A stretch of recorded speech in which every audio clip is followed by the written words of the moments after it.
friends, welcome to Kavitha Samayalarai. இன்னைக்கு நம்ம பார்க்க போற ஸ்பெஷல் ரெசிபி நல்ல சுவையான குலாப் ஜாமுன். ஒரு யம்மியான ஸ்வீட் கண்டிப்பா எல்லாருக்குமே ரொம்ப பிடிக்கும். இப்போ நம்ம பார்க்க போற இந்த குலாப் ஜாமுன் ரொம்ப ஒரு ஈஸி சிம்பிள் ரெசிபி, குயிக்கா பண்ணிடலாம். நல்ல பிரெட் வச்சு இங்க குலாப் ஜாமுன் செய்ய போறோம். ரொம்ப சிம்பிளா முடிஞ்சிடும், ரொம்ப குயிக்கா இருக்கும், ரொம்ப ரொம்ப டேஸ்டா இருக்குங்க. ஒரு சின்ன சின்ன டிப்ஸை ஃபாலோ பண்ணிட்டா போதும், பர்ஃபெக்டாக உடையாமல் பிரியாமல் அழகாக நம்மளுக்கு பிரெட் குலாப் ஜாமுன் பண்ண முடியும். வாங்க ரெசிபி எப்படின்னு பார்க்கலாம்.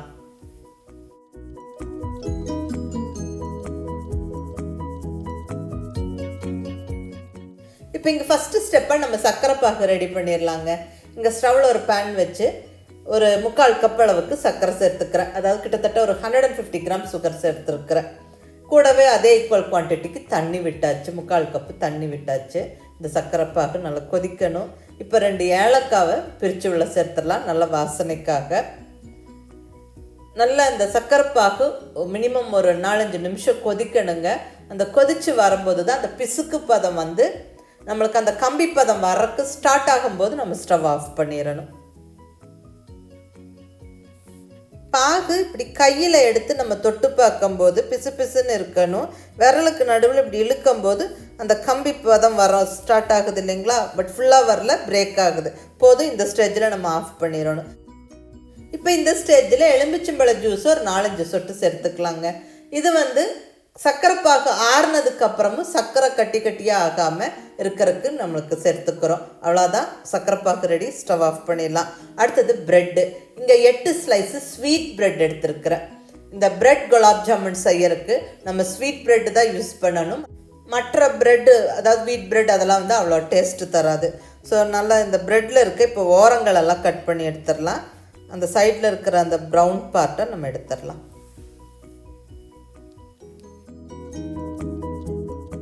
இப்படி எல்லா ப்ரெட்டும் ஓரங்கள் எடுத்து வச்சாச்சு.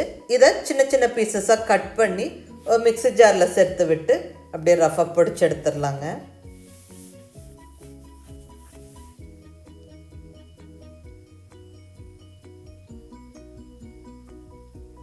மிக்ஸியை பல்ஸ் மோடில் ஓட விட்டு அப்படியே ரஃபாக பொடிச்சு எடுத்து வச்சிடலாம். இந்த அளவுக்கு பொடி பண்ணியிருக்கணும். ஸோ இப்போ பிரெட் க்ரம்ஸ் ரெடியாக இருக்குது.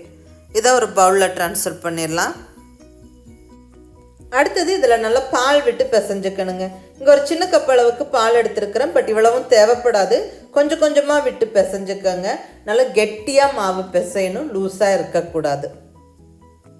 ஸோ கொஞ்சம் கொஞ்சமாக விட்டு பிசைங்க, பதம் அப்போ தான் நம்மளுக்கு கைக்கு தெரியும். இன்னும் கொஞ்சம் விட்டுக்கிறேன். நம்ம எடுத்துருக்கிற ப்ரெட்டை பொறுத்து பால் வந்து தேவைப்படும். கொஞ்சம் ட்ரையான ப்ரெட்டாக இருந்தால் அதிக பால் தேவைப்படும், இல்லை ஃப்ரெஷ்ஷான ப்ரெட்டுன்னா கம்மியாக தான் பால் தேவைப்படும். ஸோ வந்து பால் வந்து இவ்வளோதான் அப்படின்னு சொல்ல முடியாது. அந்த நமக்கு பிசை தான் தெரியும், பட் கெட்டியாக பிசைஞ்சுக்கணும். இங்கே நான் ஒரு 3 டேபிள் ஸ்பூன் பால் தான் யூஸ் பண்ணியிருக்கிறேன், மீதி இவ்வளோ பால் இருக்குது. அடுத்தது ஒரு சீக்ரெட் டிப்ஸ் சொல்கிறேங்க. குலாப் ஜாமுன் உடையாமல் பிரியாமல் அழகாக அந்த ரவுண்டாக வர்றதுக்கு ஒரு 1/2 ஸ்பூன் நெய்யை விட்டு பிசைஞ்சுக்கிட்டோம்னா கண்டிப்பாக அழகாக உருண்டை வரும். நம்மளுக்கு உடையாமல் பிரியாமல் அழகாக நம்ம குலாப் ஜாமுன் செஞ்செடுக்கலாம். பர்டிகுலர்லி இந்த பிரெட் குலாப் ஜாமுன் நம்ம நெய் சேர்க்கும் போது ரொம்ப நல்ல வாசனையாகவும் டேஸ்ட்டாகவும் இருக்கும். ஸோ கண்டிப்பாக மிஸ் பண்ணாமல் நெய் சேர்த்து இப்படி கட்டியாக பிசைஞ்சுக்கோங்க. இப்போ நல்லா உருண்டை பிடிக்கணும், கொஞ்சம் அழுத்தி உருண்டை பிடிங்க. அப்போ வந்து நம்மளுக்கு எண்ணெயில் போட்டு பொரிச்சு எடுக்கும்போது உடையாமல் பிரியாமல் அழகாக வந்துடும். ஸோ இந்த மாதிரி உருண்டை பிடிச்சிடணும். இப்போ நான் எடுத்த ப்ரெட்டுக்கு இங்கே ஒரு 9 குலாப் ஜாமுன் வந்திருக்குது, நான் உருண்டை பிடிச்ச சைஸுக்கு. ஸோ எல்லாம் உருண்டை பிடிச்சி ரெடியாக வச்சாச்சுங்க. இப்போ நம்ம பொரிச்செடுத்து சர்க்கரை பாகில் போட்டுற வேண்டியது தான். குலாப் ஜாமுன் பொரிச்செடுக்கிறதுக்கும் சின்ன சின்ன டிப்ஸ் இருக்குங்க. எண்ணெய் வந்து அப்படியே ரொம்ப சூடாக்கிடக்கூடாது. நம்மளுக்கு அந்த லைட்டாக சூடான உடனேயே நம்ம குலாப் ஜாமுன் ரெடி பண்ணி வச்சதை உள்ள எண்ணெயில் அடுக்கி விட்டுறணும். ரொம்ப சூடானதுக்கப்புறம் நம்ம வந்து போடக்கூடாது, அப்போ மேலே டக்குன்னு கரிஞ்சிடும். ஸோ கொஞ்சம் ஓரளவுக்கு சூடானதுக்கப்புறம் போட்டு விட்டுருங்க. ஸ்டவ்வை கண்டிப்பாக மீடியம் ஃப்ளேமில் வச்சுக்கிட்டே தான் பொரிச்செடுக்கணும். நல்லா திருப்பி திருப்பி போட்டு நல்லா அந்த கோல்டன் ப்ரௌன் எல்லாம் சுற்றிலும் வர வரைக்கும் பொறுமையாக வேக விட்டு எடுங்க.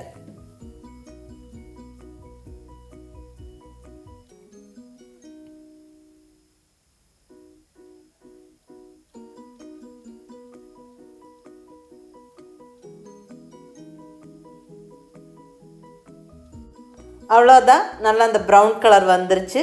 இப்போ நம்ம எண்ணெய் வடித்து எடுத்துடலாம்.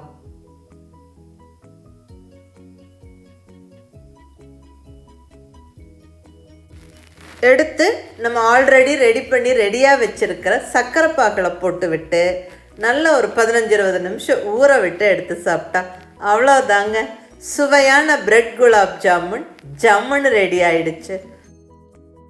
இப்போ ஒரு குலாப் ஜாமுன் எடுத்து நான் கட் பண்ணி காமிக்கிறேன். பாருங்கள், ரொம்ப சாஃப்டாக ரொம்ப சூப்பராக இருக்குங்க. ரொம்ப நல்லா வந்திருக்கு. நீங்களும் கண்டிப்பாக ட்ரை பண்ணி பாருங்கள். ரொம்ப ஒரு ஈஸி சிம்பிள் ரெசிபி இது. ரொம்ப குயிக்காக பண்ணிடலாம். கண்டிப்பாக ட்ரை பண்ணி பாருங்கள். எப்படி இருந்துச்சுன்னு உங்கள் ஃபீட்பேக் சொல்லுங்கள். பிடிச்சிருந்தால் லைக் பண்ணி ஷேர் பண்ணி கமெண்ட் பண்ணுங்கள். கவிதா சமையலறை சப்ஸ்கிரைப் பண்ணி என்னோட மற்ற ரெசிபிஸும் வீடியோஸும் பாருங்கள். தேங்க்யூ.